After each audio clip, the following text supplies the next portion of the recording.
There are many people who have the limitations in their minds, who have lost that fire in their eyes. Most people, ladies and gentlemen, go to their graves living a life far below their potential.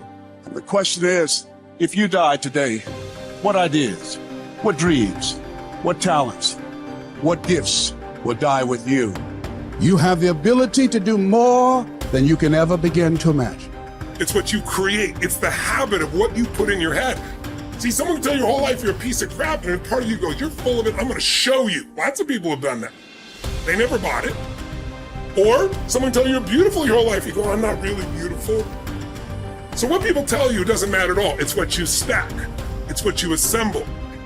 You need to believe and know that you're one decision, one relationship, one meeting, one book, one thought, one something away from a completely different life.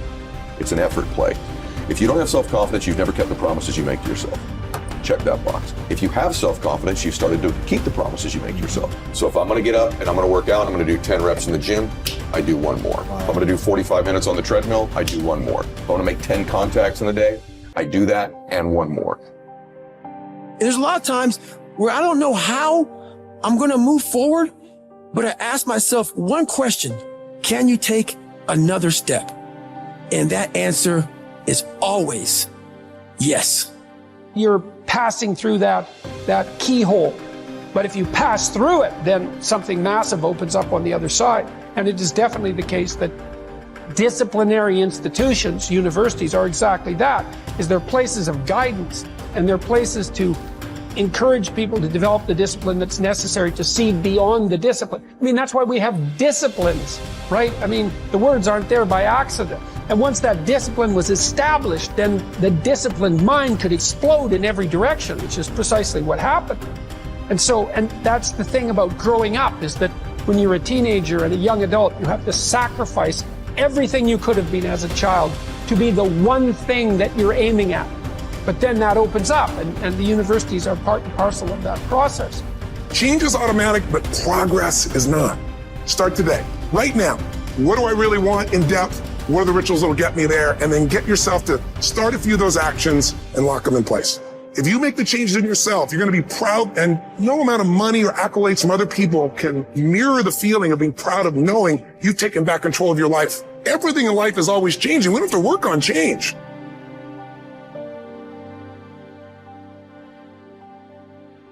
The major key to the good life. Every day in 1,000 different ways, we are trying to improve ourselves by learning how to do things. We spend a lifetime gathering knowledge in classrooms, in textbooks, in experiences. Now, if knowledge is power, if knowledge is the forerunner to success, then why do we fall short of our objectives? Why, in spite of all our knowledge and in spite of our collective experiences, do we find ourselves aimlessly wandering, settling for a life of existence rather than a life of substance? There may be many answers to this question. Your answers may be different than your associates or your spouses or your friends. The fundamental answer is the absence of discipline. Applying all that we know. Discipline. Self-discipline. We might add one more word here: consistent. Consistent self-discipline. It doesn't really matter how smart you are or how much you know if you don't use it. And once you're disciplined, like you're like a sharpened sword, man, like a well-tempered blade, and then you can go out there and operate in the world. The reason that discipline is necessary is because you're a mass of competing short-term interests. And so the question is then, well, which short-term interest should win out? And the answer to that is none of them. They need to be organized into a hierarchy that makes them functional across time and across individuals. Get it really simple, things you do right now to change your life. You can go to experience it that day, and then you get momentum. Day 1, day 2, day 3, day 4, and all of a sudden now what used to be hard to do is easy to do. And I think for anyone, you got to understand, anyone can learn anything. And I'm just not willing to settle for a life without passion and aliveness. That's just like, there's so much to learn, there's so much to grow. And then my view is, what's next is always better. If I make it so, it's my job to make it so. And I think that's how we have to navigate. But most of us have been conditioned not to take a risk.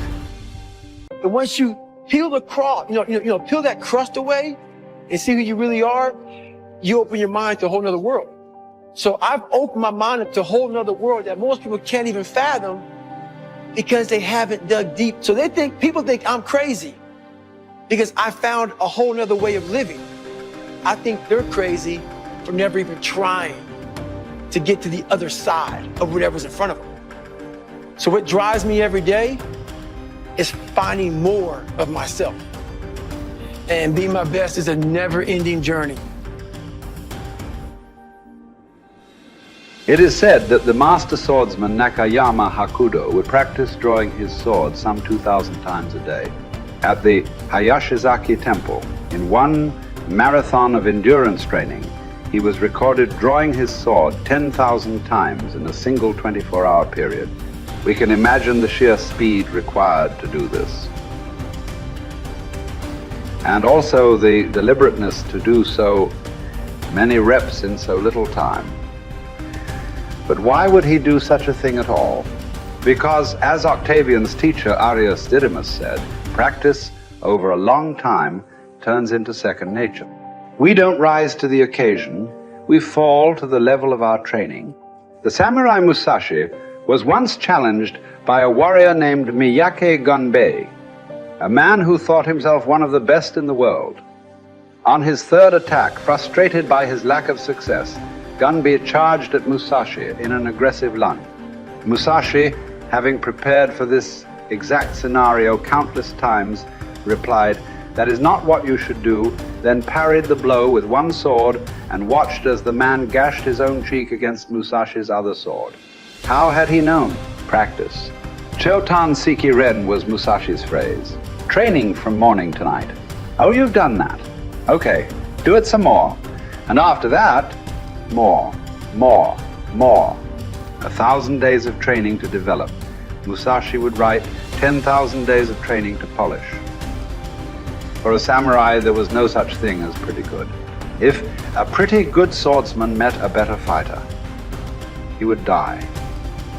It's like the Basketball Hall of Famer Bill Bradley's observation. When you are not practicing, refining, working, somewhere someone else is, and when you meet them, they will beat you or kill you. Gunbei was lucky enough to learn this lesson and live to tell about it. In fact, after Musashi treated the man's wound, Gunbei accepted that he was outmatched and became Musashi's student, training and practicing under him until he was no longer prone to the mistakes that come from such rashness. Look, this is not a drill. There is no greatness without practice. Lots of practice, repetitive practice, exhausting, bone-crunching, soul-crushing practice. And yet, what emerges from this practice is the opposite of those three feelings. Energy, strength, confidence. You deserve that. Yes, your body will burn, but that's the evidence. From that burning comes real heat, heat you can apply to your craft, to your work, to your life. The cellist Pablo Casals practiced continually late into his life, even long after he was widely considered a master, because he believed he was still making progress. In fact, we might say that progress and practice are synonyms. You can't have the former without the latter. And the latter is worthless without the former. Drawing the sword from the scabbard, thrusting, blocking. To build up your stamina for those skills, you lift weights, you do conditioning. To put it all together, you spar. It's the same with music. You can jam with other talented musicians. You can put all those sessions together to learn new songs. But before all that, as Casals did, you can simply practice your scales in your bedroom for hours upon hours. What are those scales for you? You better know, and you better be doing them. No matter what you do, practice will make you better. Florence Nightingale wanted young nurses to understand that nursing was an art that required as hard a preparation as any painter or sculptor's work. Churchill spent many evenings practicing his impromptu performances. Only you know what it will look like to train in your art like a samurai, an Olympic athlete, a master in pursuit of excellence. Only you will know what you need to practice from morning until night. what to repeat 10,000 times. It won't be easy, but in that burden is also freedom and confidence.